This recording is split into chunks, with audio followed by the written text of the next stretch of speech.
నమస్కారం, welcome to I dream. నేను విజిత. ప్రస్తుతం మనతో పాటు ఉన్నారు ఇస్కాన్ టెంపుల్ నుంచి ప్రణవానంద ప్రభుజీ గారు. వారు ముంబైలోని గోవర్ధనికో విలేజ్లోని ఆశ్రమంలో సేవ చేస్తూ వారి ప్రవచనాల ద్వారా కృష్ణతత్వాన్ని, కృష్ణుడి యొక్క లీలను మనకు తెలియజేస్తూ ఉంటారు. ఇప్పుడు ప్రభుజీతో మాట్లాడదాం. నమస్కారం గురుజీ. హరే కృష్ణ. నమస్కారం అండి. బాగున్నారా? బాగున్నాను ప్రభుజీ, మీరు ఎలా ఉన్నారు? బాగున్నా అండి. చాలా సంతోషంగా ఉంది ప్రభుజీ మీతో ఇలా కలవటం, మీతో మాట్లాడటం. ప్రభుజీ, కృష్ణతత్వం అంటుంటారు. అసలు కృష్ణతత్వం అంటే ఏంటి ప్రభుజీ? మీరు ప్రేమ గురించి విన్నారా? వినే ఉంటారు. విన్నాం. ప్రేమ, పరిపూర్ణమైన ప్రేమతత్వమే కృష్ణతత్వం అంటే. ఓకే. అయినా మూర్తీభవించిన ప్రేమ స్వరూపం, మూర్తీభవించిన ఆనంద స్వరూపం. భగవంతుడి గురించి మన శాస్త్రములలో సత్ చిత్ ఆనంద స్వరూపము అని భగవంతుడి గురించి అంటారనమాట. ఇప్పుడు చూడండి, కృష్ణుడి లీలలు ఎటువంటిది అని అంటే, ఎవ్వరు ఆయనని ఏ విధంగా ఆశ్రయించినా సరే ఆయనని అట్రాక్ట్ చేసేస్తారనమాట. ఆకర్షణ మనకి మన మన గ్రావిటీ అని అంటారు. మన భూమికి ఉంటుంది గ్రావిటేషన్ ఎనర్జీ. అది ఏం చేస్తుంది అని అంటే, పైకి ఏదైతే ఉంటుందో దాన్ని కిందికి లాగేస్తుంది అనమాట గ్రావిటీ వల్ల. అవును. కానీ కృష్ణుడు ఎలాంటి వాడంటే, ఎంత కింద పడిపోయిన వాడినైనా సరే పైకి లాగేస్తూ ఉంటాడు. అది ఆయన దగ్గర ఉండే శక్తి అనమాట. ఆయన యొక్క లీలల చేత, ఆయన యొక్క చేష్టితముల చేత, ఆయన యొక్క అద్భుతమైన తత్వం చేత అందరి మనసుని కూడా ఆకర్షించే వ్యక్తి కృష్ణుడు. అయితే ఇప్పుడు చూడండి, చిన్నపిల్లల్ని బాలలీలలు చేసి ఆకర్షించారు. అటు చిన్నపిల్లవాడుగా ఉన్నప్పుడు గోపికలందరినీ కూడా ఆయన ఆశ్రయించారు. దాని తర్వాత పెద్దగా అయ్యాడనుకోండి, మిగతా వాళ్ళందరూ తన యొక్క ఫ్రెండ్స్, తర్వాత ఇంకా యంగ్ గోపీస్ అందరూ కూడా కృష్ణుడిని ఆశ్రయించగలిగారనమాట. దాని తర్వాత కంసాదులందరూ కూడా కోపంతో అయినా సరే నిరంతరం కృష్ణుడి గురించే ఆలోచిస్తూ ఉండేవారు, కృష్ణుడి గురించే ఆలోచిస్తూ ఉండేవారు. మిగతా భక్తులు, నారదాది భక్తులందరూ కూడా ప్రేమతో కృష్ణుడిని ఆశ్రయించారు. అర్జునుడు లాంటి వాళ్ళు ఫ్రెండ్షిప్తో కృష్ణుడిని ఆశ్రయించారు. కాబట్టి ఏ విధంగా చూసినా సరే అందరినీ కూడా తన యొక్క మ్యాజిక్లో పెట్టేసేవాడు అనమాట కృష్ణుడు అని అంటే. కృష్ణతత్వం మనకి అన్నిటికంటే పరిపూర్ణమైన తత్వము అని చెప్తారు భగవద్ అవతారములలో. మనకి భాగవతం చెప్తుంది, సాక్షాత్గా అన్ని అవతారముల యొక్క ఏదైతే మూల కారణం ఉందో అది కృష్ణతత్వం అని కూడా మనకి చెప్తారు శ్రీమద్ భాగవత ప్రమాణంగా చూస్తే. ఓకే. అయితే స్వామి అద్భుతమైన ప్రేమ, ధర్మము, ఆనందము వీటన్నిటితో కూడుకున్న తత్వమే కృష్ణతత్వం అన్నమాట. ఓకే. అయితే ప్రభుజీ, హిందువులు కృష్ణుణ్ణి అసలు ఎందుకు పూజించాలి ప్రభుజీ? హిందువు అని అంటేనే రామకృష్ణాదులందరినీ కూడా ఆరాధన చేసేవారే.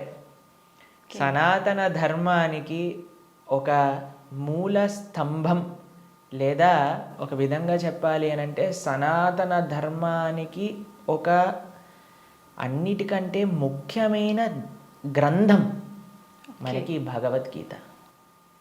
కృష్ణుడిని గీతాచార్యుడు అని అంటారు. కృష్ణం వందే జగత్ గురుం. మనందరికీ గురువు ఎవరు అని అంటే అది శ్రీకృష్ణుడే.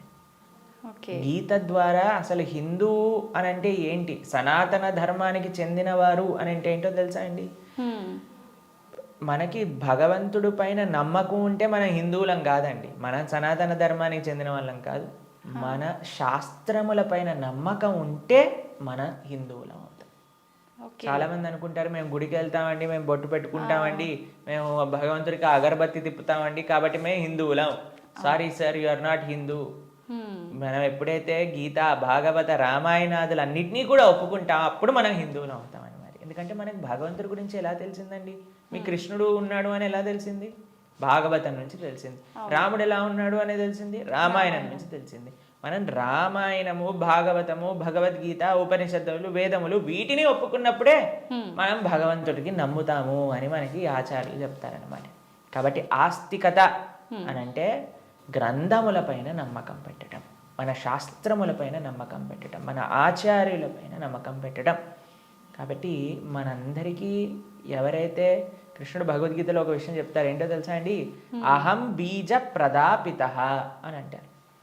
మనందరికీ తండ్రి ఆయనే. మనందరం కూడా మమై వాంసో జీవలోకే జీవభూత సనాతన అని అంటారు గీతలో. మనందరం కూడా కృష్ణుడి యొక్క అంశములు, చిన్న tiny part and parcels of Krishna అని అంటారు.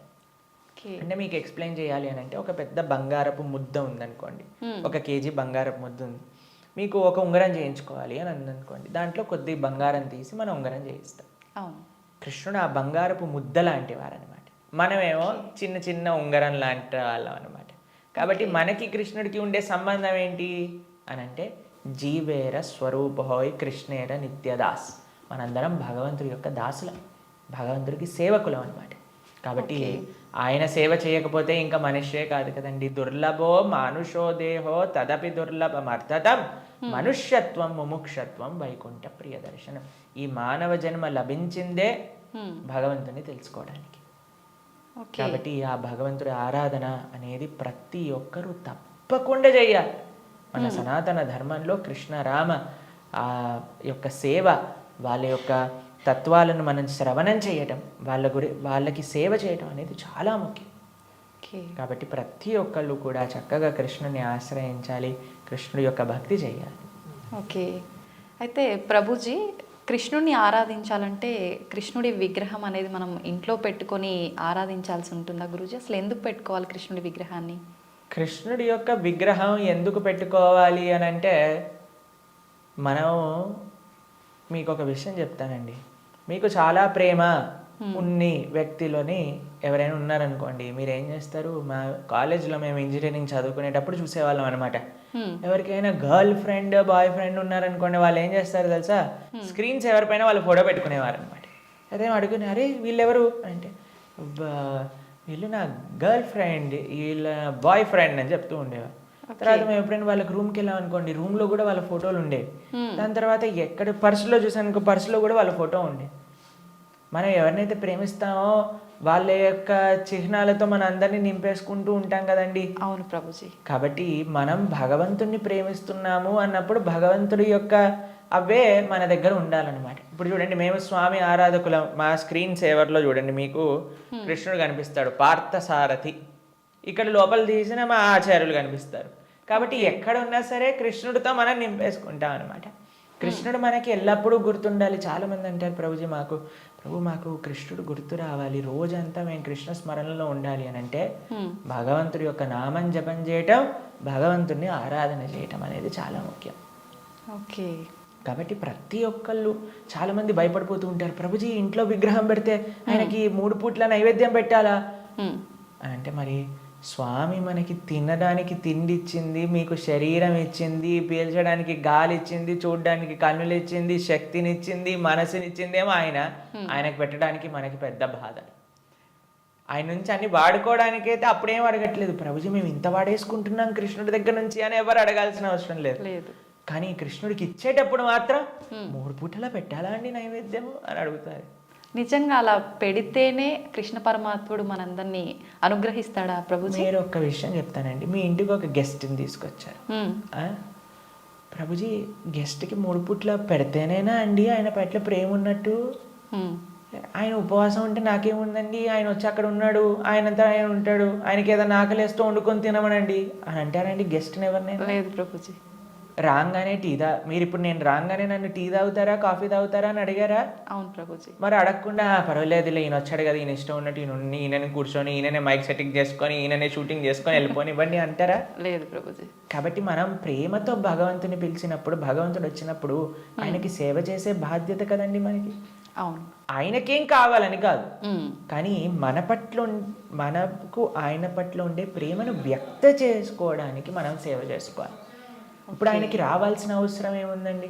మీరు ఇందాక అన్నారు, ప్రభుజీ మీరు వచ్చినందుకు చాలా సంతోషమైంది అని. కాబట్టి మనలాంటి ఏదో చిన్న వ్యక్తి ఒకళ్ళ దగ్గరికి వెళ్తేనే మనం సంతోషపడుతున్నామే, అఖిలాండ కోటి బ్రహ్మాండ నాయకుడు మన ఇంటికి వచ్చాడు ఒక విగ్రహ రూపంలో మన సేవ స్వీకరించడానికి అని అంటే ఎంత ఆనందంతో మనం స్వామిని స్వీకరించాలి చెప్పండి, ఎంత విశేషంగా స్వామిని ప్రేమించాలి చెప్పండి. అవును ప్రభుజీ. మన ఇంట్లో భగవంతుడు అంటే ఒక వ్యక్తి, ఆయన మన దగ్గరికి వచ్చారు, మనం పిలిచి నమ్మకంతో వస్తే అక్కడ ఉంటాడు. కృష్ణ అనగానే స్వామి అక్కడ ఉన్నారు. ఇప్పుడు మనం ఏం చేస్తాం, భగవంతుడి యొక్క పూజ అంటే పెద్ద ఏదో వీళ్ళు అనుకుంటారు ఒక ఎక్స్ట్రా బాధ్యత మా తలపైన వేసేస్తారని. కాదండి, ఈజీ. ఇప్పుడు నేను వచ్చాక మీరు ఏమన్నారు, రండి కూర్చోండి, నీళ్లు తాగుతారా, ఏదన్నా తీసుకుంటారా, అంతే భగవంతుడి ఆరాధన. స్వామి వచ్చావా, తర్వాత కూర్చోబెట్టడం, ఆసనం సమర్పణ చేయటం, తర్వాత అర్ఘ్య పాద్య ఆచమనీయాదులు ఇవ్వటం. తర్వాత మీరు ఇంటికి గెస్ట్ వచ్చారనుకోండి, అయ్యా వాష్రూమ్ యూస్ చేస్తారా, స్నానం చేసి రండి, ఫ్రెష్ అప్ అవ్వండి అంటారు కదా, స్వామికి స్నానం చేయించటం. దాని తర్వాత ఏం చేస్తారు, చక్కగా వస్త్రాలు ఇస్తారు, టవల్ ఇస్తారు, చూసుకోవడానికి వస్త్రాలు వేస్తారు. అయ్యా హాయిగా కూర్చోండి, మీకు భోజనం తయారు చేసి వచ్చాం, చక్కగా రండి, టిఫిన్ చేయండి, భోజనం చేయండి అని చెప్తాం. భగవంతుడికి నైవేద్యం పెట్టడం, అంతే పూజ అంటే. దీంట్లో కంగారు పడిపోయి అయ్యా మా ఇంట్లో కృష్ణుని తెచ్చుకుంటే మేము ఏమేం చెయ్యాలి, మా సమయం అంతా పోతుందా. ఎంత చేశామని కృష్ణుడు చూడడు, ప్రేమతో చేశామా లేదా. పత్రం పుష్పం ఫలం తోయం యోమే భక్తా ప్రయచ్చది. భక్తితో కానీ మనం పెడితే అది స్వామి తప్పకుండా స్వీకరిస్తారు. కానీ పెట్టాలి. చాలామంది విగ్రహాన్ని తెచ్చుకొని పూజ చేయాలన్నమాట. అలా ఉండకూడదు. మనం స్వామిని తెచ్చుకున్నప్పుడు మంచిగా ఆరాధన చేయాలి, ప్రేమతో పూజ చేయాలి. మా భక్తుల ఇంట్లలో మేము చూస్తామండి, ఎంత సుందరమైన శ్రీ విగ్రహాలంటే. ఫర్ ఎగ్జాంపుల్ మీకు ఒక విషయం చెప్తాను. మేము ఆదిలాబాద్ వెళ్తాం అప్పుడప్పుడు. అక్కడ గిరివర్ ప్రభు లక్ష్మీలీల మాతాజీ అని డివోటీస్ వాళ్ళ ఇంట్లో విగ్రహాలు ఉన్నాయి. వాళ్ళు ఎంత బాగా చేస్తారు, ప్రొద్దున పూట లేవంగానే స్వామికి చక్కగా వాళ్ళు ఉయ్యాల్లో పడుకోబెడతారనమాట రాత్రిపూట.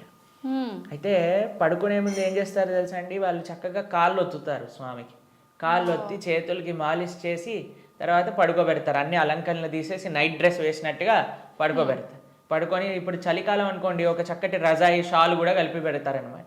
ప్రొద్దున పూట లేస్తారు. లేపాక చిన్నపిల్లవాడిని ఎలా మనం కూర్చోబెట్టి ఆయనను రెడీ చేసి ఎలా అయితే చేస్తామో అలా కూర్చోబెట్టి స్వామికి అలంకరణ చేసి, పిల్లలందరూ వాళ్ళ ఇంట్లో 3 పిల్లలు ఉన్నారనమాట. 3 పిల్లలు వచ్చి భగవంతుడికి ఆరతి చేస్తారు. అమ్మ నాన్న అందరూ ఇంటిల్లిపాది భగవంతుడి యొక్క సేవ చేసుకుంటారు. మీకు ఒక విషయం చెప్తా, a family that praise together stays together. మనం అన్నీ చేస్తామండి.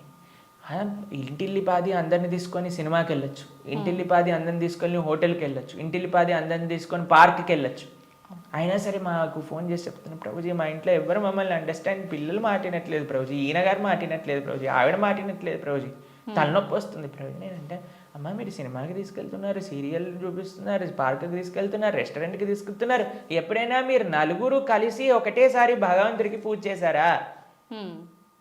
నలుగురు కలిసి నియమంగా ప్రతి వారం మేము గుడికి వెళ్తామండి, ప్రతి వారం మేము గోసేవ చేయడానికి వెళ్తామండి అని ఎవరైనా చేస్తున్నారా అంటే, లేదండి మా ఆయన గారు గుడికి రాదండి, నేను ఒక్కనే వెళ్తానండి, మా ఆవిడ గారు పూజ చేయరండి, నేను ఒక్కనే పూజ చేస్తానండి, మా పిల్లలు ఆడుకోవడానికి వెళ్తారు. ఏవైతే చేయకూడదో అన్ని నలుగురు కలిసి చేస్తున్నారు, ఏదైతే పని చేయాలో కలిసి చేయట్లేదు కదా.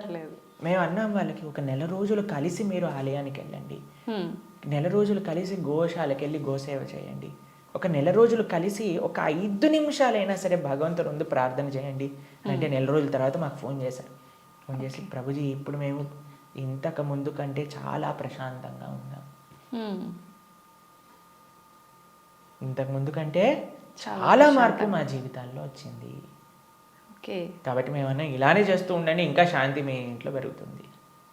కాబట్టి మనకు ఒక కామన్ పాయింట్ కావాలి. ఆ కామన్ పాయింట్ మంచి సెంటర్ అయి ఉండాలి, అది భగవంతుడు. భగవంతుని కేంద్రంగా పెట్టుకుంటే, ఇప్పుడు మన ఇంటికి కేంద్రం ఏంటండి, డైరెక్ట్గా ఇంట్లో నుంచి రాగానే ఫస్ట్ మహావిశ్వరూప దర్శనం, పెద్ద LCD స్క్రీన్ టీవీ కనిపిస్తుంది మనకి. అవును ప్రభుజీ. కాబట్టి టీవీ మనకి కేంద్రం అయిపోయింది. టీవీలో ఏం చూపిస్తారండి, ఆ చెత్త ఈ చెత్త తప్ప ఏం అవసరమైన విషయాలు ఏం చూపించరు, ఇలాంటి ప్రోగ్రాముల విషయం పక్కన పెడితే. కాబట్టి మనిషికి ఏది మంచిదో అది మనకి కేంద్రంగా ఉండాలి. ఇప్పుడు దురదృష్టవశాత్తు టీవీలు కేంద్రం అయిపోయాయి ఇంటికి. ఎంత పెద్ద టీవీ ఉంటే అంత గొప్ప స్టేటస్ని ఇది అని చెప్పుకునే వాళ్ళు కూడా తయారైపోయారు. మేము ఒక భక్తుల ఇంటికి వెళ్ళాం. జనరల్గా భక్తుల ఇంట్లలో టీవీలు చూడం మేము ఎప్పుడు కూడా. వాళ్ళు టీవీలు తీసేసి ఎక్కడైతే టీవీ ఉండాలో అక్కడ ఆలయం ఉంటుంది. మా ఇంట్లో కూడా టీవీ ఉండదండి. మా ఇంట్లో హాల్లోకి వెళ్తే ఫస్ట్ కనిపించేది మీకు మా పూజా గది, మా ఆరాధన మూర్తులు అన్నీ కూడా కనిపిస్తూ ఉంటాయి అన్నమాట. డెలిబరెట్లీ మేము అసలు టీవీ పెట్టలేదు హాల్లో, ఎందుకంటే అందరికీ కేంద్రం భగవంతుడు ఉండాలి అట్లీస్ట్ అని. కాబట్టి భక్తుల ఇంట్లలో ఎక్కడైతే టీవీ మెయిన్ ప్రదేశం ఉంటుందో అక్కడ తప్పకుండా పూజ రూమ్ ఉంటుంది. కానీ ఈ భక్తుడి ఇంట్లో మాత్రం పెద్ద టీవీ ఉందన్నమాట. ఓకే. అయితే నేను అడిగి ఆశ్చర్యపోయాను, అదే టీవీ ఏముంది ప్రభుజీ ఒకసారి వెనకాల చూడండి అనగానే ఏం వైర్ లేవు, ఉత్తి టీవీ అలా పెట్టి ఉంటారనమాట. అయితే నేను అంటే ఏమైంది, ఎందుకు అలా పెట్టారు అంటే ప్రభుజీ అందరు అంటున్నారు టీవీ ఒక స్టేటస్ సింబల్ అయిపోయింది, మీ ఇంట్లో టీవీ లేదా, మీ ఇంట్లో టీవీ లేదా, మీ ఇంట్లో టీవీ లేదా అన్నందుకు వాళ్ళ కోసం అని పెట్టేశాను ప్రభు, కానీ వైర్లు పెట్టలేదు, ఉత్తి టీవీ పెట్టానని చెప్పారనమాట. Okay, super Prabhuji. కాబట్టి ఇప్పుడు చూడండి, మన జీవితంలో దేన్ని మనం చూస్తూ ఉంటే, దేన్ని మనం వింటూ ఉంటే, దేని గురించి మనం మాట్లాడుకుంటూ ఉంటే, దేన్ని గురించి మనం తలుస్తూ ఉంటే అలా మన మనసు అయిపోతుంది. ఓకే. మీరు చెడు విషయాలు వింటూ, చెడు కార్యక్రమాలు చూస్తూ, అనవసరమైన అక్కర్లేని గొడవలు, మన ఇల్లు ఎంత ప్రశాంతంగా ఉన్న సీరియల్లో మనం గొడవలు చూస్తూ ఉంటే ఆ గొడవలు మన ఇంట్లోకి కూడా వస్తాయి ఒక రోజు. ఎందుకంటే అదే కదండి మన మనసులో దింపేది, అదే కదా మన మనసులో అంత నాటుకుపోయేది. నేను చిన్న చిన్న పిల్లల్ని చూస్తాం, అప్పుడప్పుడు విచిత్రమైన స్లాంగ్లో మాట్లాడతారు. ఓయ్ ఏంట్రా ఇది ఎక్కడ పట్టుకున్నావు నువ్వు అని అంటే, ఆ సినిమాలో అలా మాట్లాడా హీరో. ఓకే. మేము స్కూల్లో చదువుకుంటున్నప్పుడు మాకు గుర్తుందనమాట, ఒకసారి మేము ఒక బర్త్డే పార్టీకి వెళ్ళినప్పుడు మా ఫ్రెండ్ ఇలా షర్ట్ టక్ చేసుకుంటారు కదా, ఒకవైపు వదిలేశాడు అనమాట, ఒకవైపు టక్ చేసుకున్నాడు. నేను అన్నా, ఒరే నువ్వు ఇంకో వైపు టక్ చేసుకుంటా మర్చిపోయావురా అని అంటే, అది కాదు ఇప్పుడు ఇది లేటెస్ట్ ఫ్యాషన్ అని అన్నా. ఎక్కడ చూసావు నువ్వు అని అంటే, సినిమాలో చూసాను. కాబట్టి ఏదైతే చూస్తామో మనం దాన్ని అనుకరిస్తాం, ఏదైతే వింటామో అదే మనం అనుకరిస్తాం. కాబట్టి మేం చెప్పేది జనాలకి ఏంటి అంటే, మంచిని చూడండి, మంచిని వినండి కదా, మంచి విషయం గురించి ఆలోచించండి. భగవంతుడి కంటే మంచి విషయం ఏముందండి ఈ ప్రపంచంలో? అవును. కాబట్టి మన ఇంట్లో మంగళకరంగా ఉండాలి అని అంటే, ఇక్కడ చూసినా భగవంతుడి గురించి ఉండాలి, ఇక్కడ చూసినా భగవత్ స్పృహ అనేది మనకు కలగాలి. మా ఇంటికి వచ్చిన వాళ్ళందరూ ఏమంటారో తెలుసా అండి, ఈ ఇల్లుకి ఉత్తి గోపురం తక్కువ, ఆలయమే సాక్షాత్తుగా అని అంటారు. మా అమ్మ వాళ్ళు ఉండే ఇల్లు మా ఇల్లు అని అంటే, మేము ఉండేది ఆశ్రమంలో. కానీ మా పేరెంట్స్ ఉండే, ఎక్కడ చూసినా మీకు ఎటువైపు చూసినా కృష్ణుడు కనిపిస్తూ ఉంటాడు, కృష్ణుడి యొక్క వివిధ లీలలు కనిపిస్తూ ఉంటాయి. అట్లీస్ట్ మనం మర్చిపోనే స్థితిలో ఉన్నా సరే అటు చూస్తే, ఓ కృష్ణలీల, కృష్ణుడు ఇలా గోవులను కాయడానికి వెళ్తున్నారు, ఇక్కడ గోపికలతో చక్కగా నృత్యం చేస్తూ ఉన్నారు, ఓ ఇక్కడ యశోదమ్మతో ఉన్నారు అని మనకు ఆ స్పృహ రాదు. కాబట్టి మనం 24 గంటలు మనం ఒక పాజిటివ్ ఎన్వైరన్మెంట్లో ఉండటం వలన, భగవంతుడికి దగ్గరగా ఉండటం వలన అది మనకి మంచిది. కాబట్టి ప్రతి హిందువు అని అంటేనే శ్రీ విగ్రహ ఆరాధన అత్యంత ముఖ్యం. మనము భగవంతుడి యొక్క అస్తిత్వాన్ని, భగవంతుడు అన్నిటికంటే కృప ఏంటో తెలుసా అండి, ఆయనకి ఒక విగ్రహ రూపంలో మన దగ్గరికి రావడం. ఓకే. ఆ కృపని మనందరం, ఈ సనాతన సాంప్రదాయం పాపం మిగతా వాళ్ళకి ఆ అదృష్టం లేదు, వాళ్ళకి ఆ ఆనందం అంటే ఏంటో తెలియదు. కానీ మన సాంప్రదాయంలో ఆ విగ్రహ ఆరాధన, ఆ సేవ, భగవంతుడికి ఆ ప్రేమపూర్వకమైన సేవ చేస్తే అండి, అసలు దానికంటే గొప్ప ఆనందం ఈ ప్రపంచంలో ఇంకొకటి లేదు. కాబట్టి అటువంటి అదృష్టాన్ని మనం వదిలేసి పూజ చేయాలా, పూజ ఎందుకు చేయాలి, పూజ చేస్తే 3 పూట్ల నైవేద్యం పెట్టాలా, పూలు తీసుకొని రావాలా, మాల కట్టాలా, బట్టలు వేయాలా, అయ్యో రామ, మాకు ఇలాంటి ప్రశ్నలు ఇస్తే మాకు చాలా బాధేస్తుంది అనమాట. ఎందుకంటే మన పెద్దలందరూ, మన ఆచార్యులందరూ, మన గురువులందరూ భగవంతుడి యొక్క ఆరాధన ఎలా చెయ్యాలి, ఎంత బాగా చెయ్యాలి అని జీవితం యొక్క గోల్ భగవంతుడి ఆరాధన కోసం పెట్టేస్తే, భగవంతుడి యొక్క శ్రీమూర్తులను కాపాడటంలో పెట్టేస్తే, మనం మాత్రం ఇప్పుడు మోడర్న్ డే 21st సెంచరీ హిందువులు పూజ చేయాలా అని అడిగే స్థితిలోకి వచ్చేస్తాం. కాబట్టి వెరీ అన్ఫార్చునేట్. పూజ చేస్తున్నాము అంటే చాలా వరకు భయం ఒకటి మొదలైంది ప్రభుజీ అందరిలో. ఏం చేస్తే ఏం తప్పు అవుతుందో, దానివల్ల మాకేమన్నా మళ్ళీ అపచారం జరుగుతుందో, ఇట్లాంటి భయాలు ఎక్కువైపోయినాయి ప్రభుజీ. అదే కదా, ఎందుకంటే మనం దేవుడితో బిజినెస్ చేయాలి అని ప్రయత్నిస్తున్నాం కాబట్టి. బిజినెస్ ట్రాన్సాక్షన్స్లో ఏదైనా తప్పు రాసామనుకోండి అయిపోయానండి.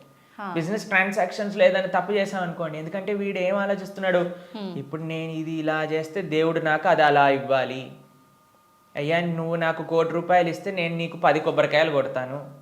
ఏంటి దేవుడు మీకు 1 కోటి రూపాయలు ఇస్తే మీరు 10 కొబ్బరికాయలు కొడతారా దేవుడికి? ఎంత పెద్ద దానం ఇస్తున్నాడు చూడండి దేవుడికి. అసలు ఇలా తయారైపోయాం కదండి. మనకి ఏం అవసరం లేదు, ప్రేమ మనకు అవసరం లేదు భగవంతుడి పట్ల.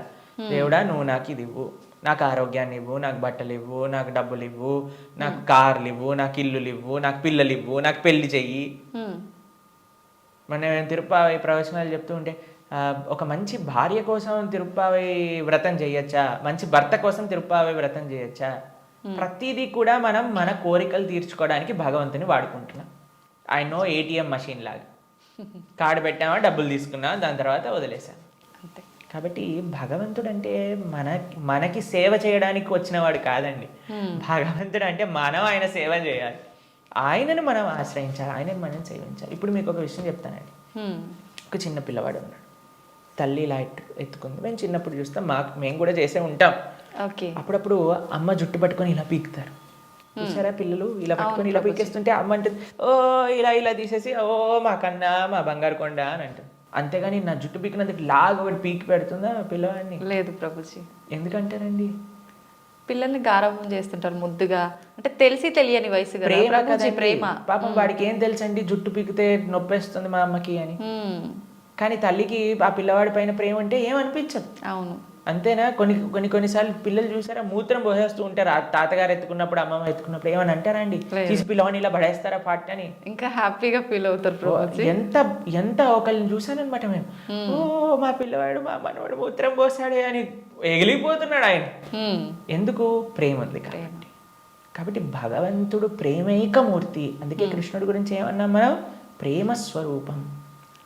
ఆయనని మాత్రం మనకి తెలియగా, అయ్యా నా భక్తిమాన్, నాకు భక్తి లేదండి, నాకు మంత్రాలు తెలియదు, నాకు నీ పైన అంత ప్రేమ లేదు స్వామి, నాకు తెలిసింది మా గురువులు చెప్పిన విధంగా నీకు పూజ చేస్తున్నా, నువ్వే అన్నిటినీ కాపాడుకో, నువ్వే ఇది ఆరాధన పూర్తి చెయ్యి అని ప్రేమతో చేస్తే స్వామి ఎందుకు అలా చేయడండి? ఎలా చేసినా సరే స్వామి స్వీకరిస్తా. ప్రేమ ఉండాలంతే. కానీ మనకి ప్రేమ అవసరం లేదు, భగవంతుడు అవసరం లేదు. అయ్యా నువ్వు నాకు ఈ కోరిక తీర్చేసే, ఇదే నాకు నీతోటి ఉండే సంబంధం, ఇంతే. కాబట్టి ఆధ్యాత్మికవేత్తలు కూడా చేసే అన్నిటికంటే పెద్ద పొరపాటు ఏంటంటే భగవంతుణ్ణి కేవలం భౌతిక కోరికల కోసం ఆశ్రయించాలి అని చెప్పటం అన్నిటికంటే పెద్ద అపరాధం. కాబట్టి ఎప్పుడూ అలా చేయకూడదు. స్వామిని ప్రేమతో ఒక తండ్రిలా, ఒక పిల్లవాడిలా, లేదా ఒక స్వామిలా మనం ఆరాధన చేయాలి. కాబట్టి దాంట్లో ఎప్పుడు తప్పు ఉండదండి. ప్రభుజీ, సాధారణ భక్తులు ఆ రకంగా కృష్ణ భగవాను పూజించిన సేవ చేసుకున్నా కూడా వస్తాడా ప్రభుజీ భగవానుడు? ప్రేమతో పిలిస్తే వస్తారు, ఎవరు పిలిచినా వస్తారు, ఎవ్వరు పిలిచినా ఆయన వస్తారు. వ్యాధశ్చాచరణం ధ్రువస్య వయః విద్యా గజేంద్రస్య కా కుబ్జాయాం కిము నామ రూపమధికం కిం తత్సుధామోదనం వంశక్కో విదురస్య యాదవపతేరుగ్రస్య కిం పౌరుషం భక్త్యా టుష్టతి నహి గుణైర్భక్తి ప్రియో మాధవ. ఒక 5 ఏళ్ల పిల్లవాడు ధ్రువుడు పిలిచాడు, రాలేదా అండి భగవంతుడు? ఒక ఏనుగు పిలిచింది గజేంద్రుడు, వచ్చాడా లేదా? ఒక కుబ్జ అనే ఒక కురూపి స్త్రీ పిలిచింది, స్వామి కృపనిచ్చేశాడు కదా. ఉగ్రసేన మహారాజు, సుధామ, ఆయన పాపం డబ్బులే లేవు. కృష్ణుడు ఏ కులాన్ని చూసో, లేదా జ్ఞానాన్ని చూసో, లేదా డబ్బుల్ని చూసో, అందాన్ని చూసో, వయస్సుని చూసో, యోగ్యతని చూసో రాడండి. భక్త్యా టుష్టతి నహి గుణైర్భక్తి ప్రియో మాధవ. కృష్ణుడున్నాడు, స్వామి పలుకుతాడు అనే నమ్మకంతో ఎవరైతే పిలుస్తారో, ఇప్పుడు ఎవరైనా ఆ శ్రీ భగవంతుడి యొక్క విగ్రహాన్ని చూసి ఇది బొమ్మ అనుకుంటే బొమ్మలానే ఉంటాడండి. ఇది మట్టితో చేశారా అంటే మట్టే ఉంటాడు. స్వామి ఉన్నాడు అని నమ్మితే ఎక్కడైనా భగవంతుడు ఉంటాడు. ఎవరైనా చెప్పారనుకోండి, అరే ఈ మట్టి విగ్రహంలో భగవంతుడు రావటం అపరాధం అని అంటే వాడికి భగవతత్వం గురించే తెలియదు. మీకు ప్రేమ ఉందనుకోండి, ఎక్కడ పిలిచినా ఒక వ్యక్తి వస్తారు. అవునా కాదా చెప్పండి? అవును ప్రభుజీ. మేము ఒక ప్రోగ్రామ్కి వెళ్ళామండి.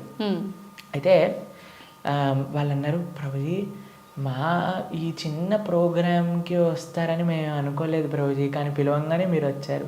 ఒక చిన్న వ్యక్తినండి, ఒక ఇన్సిగ్నిఫికెంట్ పర్సెంట్ లైక్ మీ ఒక దగ్గరికి వెళ్తే వాళ్ళు ఎంత ఆనందపడ్డారు. అరే మా ప్రదేశానికి కూడా వస్తారా, మా ఇంటికి వస్తారా ప్రభుజీ అని ఆనందపడ్డారు. అదే ప్రేమతో పిలిస్తే భగవంతుడు రాడు ఈ వస్తువులోకి అని చెప్తే అసలు భగవంతుడు ప్రేమ ఉన్నట్టేనా? అసలు ఆయనకు భగవంతుడి గురించి తెలిసినట్టేనా? లేదు. కాబట్టి ఎవరైతే విగ్రహారాధన దూషిస్తారో most unfortunate and most ignorant people in the entire creation. మా స్వామికి మనం అంటే ప్రేమ, మనందరం అంటే ప్రేమ, కాబట్టి మనం ఎక్కడికి పిలిచినా ఆయన వస్తారు. కాబట్టి ఆ ప్రేమ ఎవరు పిలుస్తారు అని కాదండి, ఎవ్వరు పిలిచినా సరే ప్రేమతో నమ్మకంతో కృష్ణుడు ఉన్నాడు. ద్రౌపదీదేవి పిలిచినప్పుడు రాలేదా అండి? ఏమైనా చూసుకున్నాడు ఆయన? యోగ్యతలు ఏం చూసుకోలేదే. ఎవ్వరు పిలిచినా ఆయన వస్తారు అనమాట. ఆయన రెడీగా ఉంటారు. ఆయన ఇలా ఉంటాడు, రెడీ టు జంప్ అన్నట్టుగా. ఎవరు పిలుస్తారు, ఎవరి దగ్గరికి వెళ్ళాలి అని. కానీ మనం ఏం చేస్తామండి, మన సంరక్షణ మనం చూస్తాం. అయ్యా నేను ఎలా నన్ను కాపాడుకోవాలి అని చూసుకుంటాం. కాబట్టి ఆయన హ్యాపీగా అక్కడ ఉంటారు. అయ్యా నాదేం బాధ్యత కాదు స్వామి, నీదే తండ్రి అని మనం చేతులు ఎత్తేసాం అనుకోండి, ఆయన మనల్ని కాపాడు. ఓకే ప్రభుజీ, కృష్ణ భగవానుని అవతార పరిసమాప్తి ఎలా జరిగింది ప్రభుజీ? భగవంతుడి యొక్క, మీరు అడిగినట్టుగా కరెక్ట్ విషయం అడిగారు. అవతార పరిసమాప్తి ఇలా చెప్పాలి కృష్ణుడిని సంబోధించినప్పుడు, లేదా రాముడిని, ఏ భగవంతుడి యొక్క అవతారమైనా సరే. భగవంతుడికి పుట్టుక ఉండదండి. జన్మ కర్మచమే దివ్యం. భగవంతుడు ఏం చెప్పారు? ఆయనది దివ్యమైన జన్మ. దాన్ని మనం అవతారము అని అంటే. ఇప్పుడు మీరు ఎప్పుడైనా చెప్తారా, రోజు ప్రొద్దున పూట సూర్యుడు పుడతాడు, సాయంత్రం పూట చనిపోతాడు అని అంటారా? లేదు. ఏమంటాం మనం? సూర్యుడు ఉదయించాడు, అస్తమించాడు, అంతేనా? అవును ప్రభుజీ. భగవంతుడు కూడా ఉదయిస్తాడు, భగవంతుడు కూడా అస్తమిస్తాడు. సూర్యుడు అస్తమిస్తాడు అంటే పోయినట్టేనా? ఇంకా ఆయన నీకు కనిపించట్లేదు, కానీ ఇంకెక్కడ ఉన్నట్టే కదా. అవును. ఇప్పుడు మనకి ఇండియాలో సూర్యాస్తమయం అయిపోయింది అంటే ఇంకో దేశంలో సూర్యోదయం అవుతున్నట్టు కదా. కాబట్టి భగవంతుడు ఎప్పుడూ ఎల్లప్పుడూ కూడా ఆయనకి మరణము అనేది ఉండదు, జన్మ అనేది ఉండదు. ఆయన మన పైన కృపతో అవతారాన్ని స్వీకరిస్తారనమాట. ఓకే, మీకు ఒక విషయం చెప్తాను. కొంతమందికి మెమరీ లాస్ పేషెంట్స్ ఉంటారు. మెమరీ లాస్ పేషెంట్స్ దగ్గరికి ఏం చేస్తారంటే అండి, వాళ్ళకి ఇంతకు ముందు ఉండే మెమరీస్ని చూపిస్తారనమాట. వాళ్ళ పిల్లల్ని, లేదా వాళ్ళు చిన్నప్పుడు తీసిన ఫొటోస్ని, వాళ్ళు ఉన్న ఊర్లని, అవన్నీ ఇలా చూపిస్తూ ఉంటారనమాట. చూపిస్తూ ఉంటే కొన్నిసార్లు ఏదో ఒకటి వాళ్ళ బ్రెయిన్కి ఇలా క్లిక్ అయ్యి అప్పుడు వాళ్ళు గుర్తుపట్టడం ప్రారంభిస్తారనమాట. వాళ్ళు ఎక్స్టర్నల్ కాన్షియస్నెస్లోకి వస్తారు. భగవంతుడి యొక్క అవతారం ఎందుకోసము అని అంటే, మనందరం ఈ సంసార సాగరంలో పడి కొట్టుకుపోతున్నాము. ఏదో మనం కూడా మెమరీ లాస్ అయిపోయినట్టు ఇదే నా వాళ్ళు, ఇదే నా ప్రపంచం, ఇదే నా ఇల్లు అని తిరుగుతున్నారు. వీడి నిజమైన స్వరూపాన్ని చూపించాలి అని స్వామి అవతరించి, స్వామి యొక్క లీలల ద్వారా, రామాయణ భాగవతాదుల ద్వారా, అయ్యా ఇది నువ్వు ఈ ప్రదేశానికి చెందినవాడివి అని మనకు చూపిస్తారు. అప్పుడు నేనైతే ఈ మనుష్యుని కాదా, అయితే ఇది నేను ఈ కులానికి చెందినవాడిని కాదా, ఈ ప్రాంతానికి చెందినవాడిని, నేను కృష్ణుడి దాసున్నా, నేను ఉండాల్సింది ఆ భగవంతుడి యొక్క లోకంలో కదా అని మనం కూడా మర్చిపోయిన వాళ్ళకి కొద్దిగా బుద్ధిని ఇవ్వడానికి స్వామి అవతార స్వీకారం చేస్తారనమాట. మనందరం పడిపోయి ఈ సముద్రంలో పడిపోవడం అంటే ఏంటండి? మునిగిపోవటం. అవును. కానీ సముద్రంలో మునిగేవాడిని కాపాడాలి అని అంటే ఎక్కడో ఆకాశం నుంచి కాపాడలేం కదండి, ఆయన కూడా సముద్రంలోకి రావాలి కదా. అలా భగవంతుడు కూడా ఈ ప్రపంచంలో దిగి మనల్ని పట్టుకొని బయటికి తీసుకురావడానికి ఆయన యొక్క అవతారాన్ని స్వీకరిస్తారు. ఆ ప్రయోజనం అయిపోయినట్టు ఏంటి ప్రయోజనం భగవంతుడు అవతరించడానికి? భగవద్గీతలో కృష్ణుడు చెప్పారు, యదా యదా హి ధర్మస్య గ్లానిర్భవతి భారత. అయ్యా ఎక్కడైతే ధర్మం నశిస్తుందో అక్కడక్కడ నేను అవతరిస్తా. పవిత్రానాయ సాధూనాం వినాశాయ చ దుష్కృతాం ధర్మ సంస్థాపనార్థాయ సంభవామి యుగే యుగే. అయ్యా ఎక్కడైతే భక్తుల్ని కాపాడాలో, ఎక్కడైతే అధర్మాన్ని నాశనం చేయాలో, ధర్మాన్ని స్థాపన చేయాలో అక్కడ నేను అవతరిస్తాను అని. కాబట్టి అప్పుడప్పుడు భగవంతుడు వివిధ రూపాలలో అవతరిస్తారు. అవతారం అయిపోయింది అంటే, ఆ ప్రయోజనం అయిపోయింది అన్నప్పుడు అవతార పరిసమాప్తి చేస్తారనమాట. కాబట్టి చాలామంది కృష్ణుడు చనిపోయాడు, కృష్ణుడు పుట్టాడు. కృష్ణుడు పుట్టలేదండి, కృష్ణుడు చనిపోలేదు. కృష్ణుడు అవతరించారు, కృష్ణుడు అవతార పరిసమాప్తి చేశారు. మనం పుట్టంగానే అని ఏడుస్తూ ఉంటారు. ఏడవకపోయినా సరే, ఎవరైనా ఏడవకపోతే ఏం చేస్తారంటే డాక్టర్ వచ్చి 2 వేస్తాడనమాట. ఏడవాలి మనం. కానీ కృష్ణుడు పుట్టినప్పుడు తెలుసా అండి, నవ్వుతూ పుట్టాడు. అమ్మ నాన్న ఆశ్చర్యపోయాడు. జలధరుదేహు నాజాను చతుర్బాహు సరసీరు జాక్షు విశాలాక్షు జారు గదా శంఖ చక్ర పద్మ విలాసు కంఠ కౌస్తుభమణి కాంతిబాను కమనీయ కటిసూత్ర కంకణ కేయూర శ్రీవత్సలాంఛనాంచిత విహారు సురకుండల ప్రభాయుత కుంటల లాటు వైఢూర్య మణి గణవరి కిరీటు బాలు పూర్ణేందు రుచిజాలు సుగుణాల బాలు భక్తలోక బాలు కృపావిశాలు జూచి తిలకించి పొలకించి యొబ్బి చెలరేగ వసుదేవుడు ఉత్సహింపే అని అంటారనమాట భాగవతంలో. అంత ఆనందపడిపోయేవారు కృష్ణుని చూశాక వసుదేవుడు పుట్టంగానే శంఖచక్ర గదా పద్మములు పట్టుకొని. వసుదేవుడు అంతా ఆనందపడ్డారనమాట కృష్ణుడు అవతరించినప్పుడు. ఎప్పుడైనా మీరు చూసారండి పిల్లవాడు పుట్టినప్పుడు నాన్న అమ్మ బాగున్నారా మీరు అని అడగటం? కానీ కృష్ణుడు పుట్టంగానే వాళ్ళ చరిత్రలు మొత్తం కూడా చెప్తారు, వసుదేవుడిది ఇంకా దేవకీ దేవిది. దాంతోపాటు ఎంత ఆనందంగా అంటే చతుర్భుజ రూపంలో ఎవరైనా పిల్లలు చూసారా శంఖచక్రం పట్టుకొని రావటం? లేదు ప్రభు. కాబట్టి మనందరం ఏడుస్తూ పుట్టాం కాబట్టి మనది జన్మ. కానీ కృష్ణుడు నవ్వుతూ ఆయన యొక్క స్వరూపంతో అవతరించి తల్లిదండ్రుల్ని ఉద్ధరింపజేయడానికి స్వీకరించిన అవతారము అని అంటారు. కాబట్టి భగవంతుడికి ఎలా అయితే పుట్టుక లేదో అలానే మరణము కూడా లేదు. స్వామి ఎప్పుడూ కూడా ఈ వర్డ్ యూజ్ చేయకూడదు కృష్ణుడి దగ్గర. కృష్ణుడు చనిపోయాడట, రాముడు చనిపోయాడట, ఇవన్నీ మనం అపరాధం అవుతుంది అనమాట. కాబట్టి మనం కరెక్ట్గా మీరు చెప్పిన వర్డ్గా అవతార పరిసమాప్తి, కృష్ణుడి యొక్క అవతార పరిసమాప్తి ఎలా జరిగింది మేము ఇన్స్టాగ్రామ్లలో యూట్యూబ్లలో ప్రకారంగా చెప్పట్లేదు, శాస్త్రంలో ఏ విధంగా ఉందో ఆ విధంగా చెప్తున్నాం. కాబట్టి దీంట్లో చాలా తేడా ఉంది. ఎందుకంటే మాకు అప్పుడప్పుడు రీల్స్ పంపిస్తూ ఉంటారు, అందులో ఏదో కృష్ణుడు ఇలా అయిపోయాడట అలా అయిపోయాడట అని చెప్తూ ఉంటారు. దాన్ని నమ్మకండి. మీరు శాస్త్రాన్ని అధ్యయనం చేసిన వాళ్ళు ఏం చెప్తున్నారు, అలానే ఇప్పుడు ప్రతి ఒక్కరు కూడా కృష్ణుడి గురించి మాట్లాడడానికి రెడీ అయిపోయారు. ప్రతి ఒక్కరు కూడా ధర్మం గురించి మాట్లాడడానికి రెడీ అయిపోయారు. ప్రతి ఒక్కళ్ళు కూడా సాధువుల్ని ప్రశ్నించడానికి రెడీ అయిపోయారు. కానీ సాధన ఏమీ లేదు, శాస్త్ర అధ్యయనం ఏమీ లేదు, సేవ ఏమీ లేదు. ప్రతి ఒక్కరికి మైక్ వచ్చింది కదా, కెమెరా ఉంది కదా అని మాట్లాడుతున్నారు అనమాట. కానీ అది కాదండి కరెక్ట్ విధానం. తద్విద్ధి ప్రణిపాతేన పరిప్రశ్నేన సేవయా ఉపదేశంతితే జ్ఞానం జ్ఞానిన తత్వదర్శన. ఒక గురువు దగ్గరికి వెళ్ళి సేవ చేస్తూ ఎంత కష్టం తెలుసా అండి మీకు. ఒక విధంగా శాస్త్రం విషయాలు నేర్చుకోవాలి అని అంటే ఆ నమ్మకం, ఆ డెడికేషన్, ఆ ఇంట్రెస్ట్, ఆ సేవ, పరిప్రశ్న ఇవన్నీ కావాలి మనకి. ఇప్పుడు ఒక విషయం, మనకి టీవీ మాధ్యమంగానో మన ఇంటర్నెట్ మాధ్యమంగానో అన్ని సులభము అయ్యాయి. ఆ సులభం అవ్వటంలో రెండు ఉన్నాయి. ఎవరైనా మాట్లాడింది మనం నమ్మేస్తాం.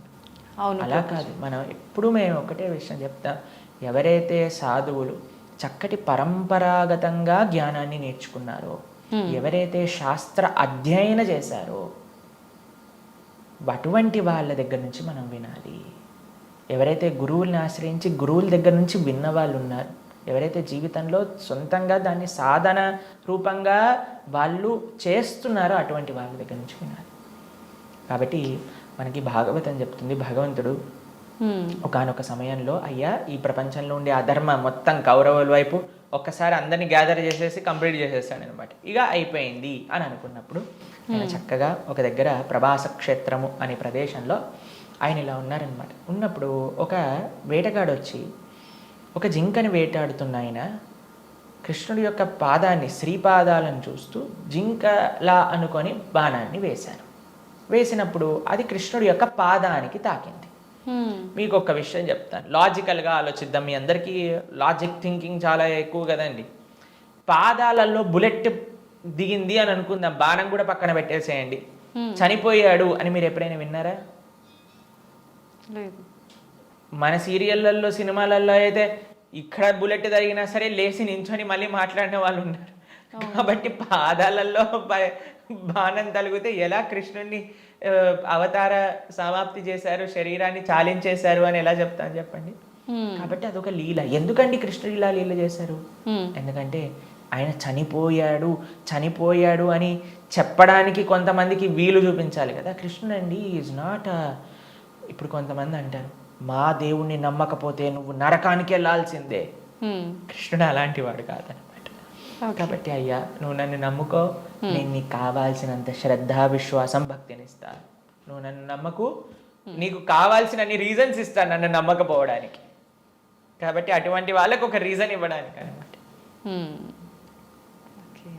భక్తులకి భగవంతుడు అంటే ఎంత అపరిమితమైన ప్రేమ ఉంటుంది అని అంటే స్వామి యొక్క అవతార పరిసమాప్తి గురించి ఎందుకంటే స్వామి యొక్క ఈ ప్రపంచంలో ఇలా ఉన్న స్వామి అక్కడ ఉన్న భక్తులకు ఒకటే. అప్పుడు జరా అనేవాడికి ఏం చెప్పారు, అయ్యా తప్పైపోయింది స్వామి, నీ శ్రీపాదానికి నేను బాణం వేసా అంటే, ఏం కంగారు పడకు, నువ్వు వైకుంఠానికి వెళ్ళిపో అంటే ఆయన ప్రదక్షిణ చేసి ఆయన వైకుంఠానికి వెళ్ళిపోతాడు బాణం వేసినోడు. కానీ బాణం తలిగిన వాడేమో చనిపోయాడు, శరీరాన్ని విడిచిపెట్టేశారు. ఒకరు చెప్తున్నారు కృష్ణుడు నరకంలో ఉన్నాడట. ఏంటండి, బాణం వేసిన వాడిని వైకుంఠానికి పంపించి ఈయనెందుకు నరకానికి వెళ్తారు చెప్పండి. కాబట్టి భాగవతం ఏం చెప్తుంది అని అంటే, ఆయన కృష్ణుడు అలానే నవ్వుతూ అందరూ దేవతలందరూ కూడా వాళ్ళ వాళ్ళ వాహనాలలో ఆకాశాన్ని మొత్తంలో కూర్చొని, అయ్యా మా కోసం నువ్వు అవతరించావు, ఇంతమంది దుష్టుల్ని సంహరించావు అని పుష్పవృష్టి కురిపిస్తుండగా స్వశరీరంతో, అలాని శరీరం వదిలేసి కృష్ణుడు ఆత్మ వెళ్ళిపోయింది. కృష్ణుడికి ఆత్మ మనలాగా శరీరం వేరు వేరు కాదు, ఆయన సచ్చిదానంద స్వరూపం. మొత్తం ఆయనకి ఆత్మ వేరు, శరీరం వేరు, హార్ట్ వేరు అలా ఉండదండి. స్వామి ఒకటే ఒక అద్భుతమైన స్వరూపం అనమాట. ఆ స్వశరీరంతో ఆయన యొక్క నిత్యధామానికి వెళ్ళిపోయారు. శ్రీ వైకుంఠం గోలోకానికి ఆయన చేరుకున్నారనమాట. కాబట్టి ఆయన అవతరిస్తారు, అవతార పరిసమాప్తి చేస్తారు. Appears and disappears. అది భగవతత్వం. ప్రభుజీ, కృష్ణ భక్తుల్ని ఏమంటారు గురూజీ, ఏమని పిలుస్తారు? భగవంతుణ్ణి ఆశ్రయించిన వాళ్ళని, కృష్ణుని విష్ణువుని ఆశ్రయించిన వాళ్ళని వైష్ణవులు అని పిలుస్తారనమాట. కాబట్టి మనకి చాలా మందికి తెలియదు పాపం. చాలా మంది అడుగుతుంటారు, వైష్ణవులు అంటే ఏంటి ప్రభుజీ, ఏదైనా కులమా అని అడుగుతుంటారు. వైష్ణవులు అంటే కులం కాదండి, భగవంతుని విష్ణువుని ఆశ్రయించిన వాళ్ళు వైష్ణవులు. కాబట్టి కృష్ణ భక్తులను ఎక్స్క్లూజివ్గా భగవంతున్నే శరణాగతి చేసిన వాళ్ళని వైష్ణవులు, శరణాగతులు అని అంటారనమాట. ప్రపన్నులు అని అంటారు, ముముక్షువులు అని అంటారు. కాబట్టి మనం భగవంతుని ఆశ్రయించిన వాళ్ళని వైష్ణవులు, కృష్ణ భక్తులు అని మనం వ్యవహరిస్తూ ఉంటాం అనమాట. స్వామి నీవే తప్ప ఇతప్పరం బెరుగని, స్వామినే ఆశ్రయించి జీవితాన్ని స్వామి కోసమే సమర్పణ చేసి గజేంద్రుడు ప్రార్థన చేశారు కదండి. ఆ విధంగా స్వామికి మాత్రమే స్వామి దివ్య శ్రీచరణాలకు శరణాగతి చేసిన వాళ్ళని వైష్ణవులు అని అంటారు. ఓకే. అయితే ప్రభుజీ, కృష్ణుణ్ణి ఒక్కొక్కరు ఒక్కొక్క రకంగా పిలుచుకుంటారు. అసలు నిజంగా కృష్ణుని ఏమని పిలుస్తారు గురు? సాంకేత్యం పారిహాసం సోహం హేళనమేవ వా వైకుంఠనామగ్రహణం అశేషాకహరం విదుహు. అయ్యా ప్రభుజీ, మీరు మంటని ముట్టుకుంటే ఏమవుతుంది అని అంటే, ఎవరు ఏ విధంగా మంటని ముట్టుకున్నా కాలుతుంది. అలానే కృష్ణుని ఎవరు ఏ విధంగా పిలిచినా సరే వాళ్ళకి ఫలితం వస్తుంది అనమాట. సాంకేత్యం పారిహాసం స్తోహం హేళనమేవ, జోగ్గా చూడు హరే కృష్ణ వాడు వెళ్తున్నాడు అన్నా సరే, కృష్ణనామం అన్నాడా వాడికి ఆ ఫలితం దొరుకుతుంది అనమాట. వీళ్ళు హరే కృష్ణ వాళ్ళు పుస్తకాలు డిస్ట్రిబ్యూట్ చేస్తుంటారు రోడ్డు పైన అని కోపంగా అన్నా, కృష్ణుడు అని చెప్పాను కదా, పని చేస్తుంది అనమాట. ఏ విధంగా మందు లోపలికి వెళ్ళినా సరే పని చేసినట్టుగా స్వామిని ఎవరు ఏ విధంగా ప్రేమించినా సరే, మనం భగవంతుని ఎలా పిలవాలి అని మీరు అడిగారు కదా, ఎలా పిలిచినా ఫలితం ఇచ్చేవాడి యొక్క నామం అయితే ప్రేమతో పిలిస్తే ఇంకేం జరుగుతుంది చెప్పండి. అసలు ఇంకా మంచి అద్భుతంగా ఆ యొక్క భక్తి, ఆ యొక్క ప్రేమ, విశ్వాసంతో మనం ఎప్పుడైతే ఆ భగవంతుడి యొక్క నామాన్ని తీసుకుంటామో, కలో దోష నిదేరాజన్ అస్తి ఏకోన్ మహాన్ గుణాన్ కీర్తనాతేవ కృష్ణస్య ముక్త సంగ పరం బ్రజేత్. ఈ కలియుగంలో అన్ని దోషాలతో నిండిపోయింది. ఎక్కడ చూసినా సరే అండి, మాకు ఫోన్ చేసిన వాళ్ళందరూ ప్రభుజీ ఈ బాధ, ఆ బాధ, ఈ కష్టం, వాడు అలా చేశాడు, వీడు ఇలా చేశాడు, వీళ్ళు అలా మోసం చేశారు, వాళ్ళు అలా మాట్లాడుతున్నారు, వీళ్ళు ఇలా ఇబ్బంది పెడుతున్నారు, ఇదే అండి ఎక్కడ చూసినా సరే. న్యూస్ చూసినా, టీవీ చూసినా, ఎక్కడైనా ఇదే కదండి అంతా కూడా. ఇక్కడ ఆ యుద్ధం జరుగుతుంది, ఇక్కడ ఈ యుద్ధం జరుగుతుంది, ఇక్కడ ఈ దొంగతనం అయింది, అక్కడ యాక్సిడెంట్ అయింది. ఎక్కడ చూసినా ఈ ప్రపంచంలో కష్టాలే అట. ఈ కష్టాలతో నిండిపోయిన ఈ ప్రపంచంలో నుంచి బయటపడాలి అని అంటే ఏకైక మార్గం ఏమిటి అని అంటే భగవంతుడి యొక్క నామస్మరణ. కేవలం భగవన్నామస్మరణ మాత్రమే మనల్ని తరింపజేస్తుంది ఈ ప్రపంచంలోంచి. అందుకే కృతేయ ధ్యాయతో విష్ణుం త్రేతాయాం యజతో మకై ద్వాపరే పరిచర్యాయాం కలో తత్హరికీర్తనం. ఈ కలియుగంలో శాస్త్రం ఇచ్చిన ఒక అద్భుతమైన ఔషధం ఏంటి అని అంటే భగవన్నామ స్మరణ. ప్రేమతో, మనస్సుతో ఆ భగవంతుడి యొక్క నామాన్ని స్మరించాలి.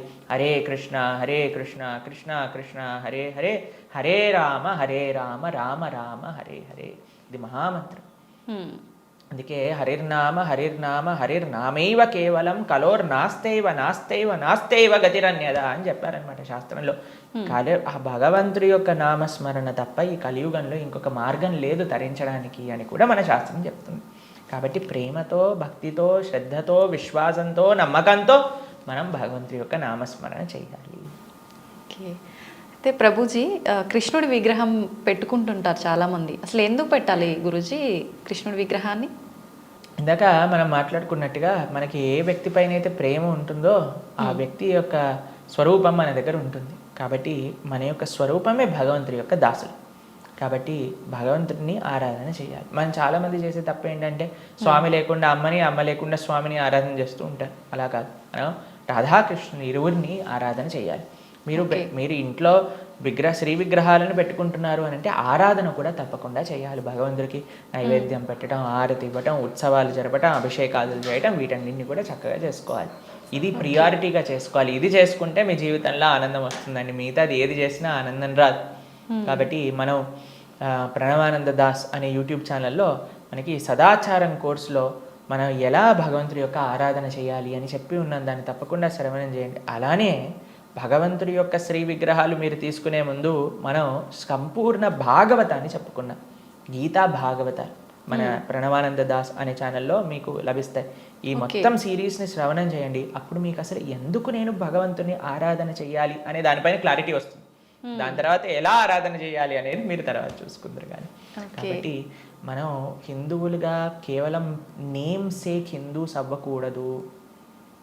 కేవలం బొట్టు పెట్టుకునే హిందూస్ అవ్వకూడదు. శనివారం ఉపవాసం చేసే హిందువులం అవ్వకూడదు. సంవత్సరానికి ఒకసారి వెంకటేశ్వర స్వామి దర్శనం చేసుకునే హిందువులం అవ్వకూడదు. మనం అవ్వాలి అని అంటే మన సనాతన ధర్మం యొక్క తత్వం ఏంటి, గీతా భాగవతాలు ఏం చెప్తున్నాయి, అసలు హిందూ అంటే ఏంటి అని ఫస్ట్ తెలుసుకోండి. దాని తర్వాత మీ జీవితంలో ఒక పర్పస్ అనేది మీకు లభిస్తుంది. నిజంగా అసలు చాలా మంచి విషయం గురువు గారు ఇదైతే. అసలు చాలామంది నిజంగా మీరు అన్నట్టు భగవంతుని పూజించాలి అంటే ఏదో మొక్కుబడికి పూజించడమే కానీ నిజంగా ఒక ప్రేమ అభిమానాలతోటి ఆ భగవంతుని కనుక పూజిస్తే మీరు చెప్పిన ఆ కృష్ణలీలలన్నీ చూపిస్తాడనేది నిజంగా చాలా మంచి విషయం ప్రభుజీ.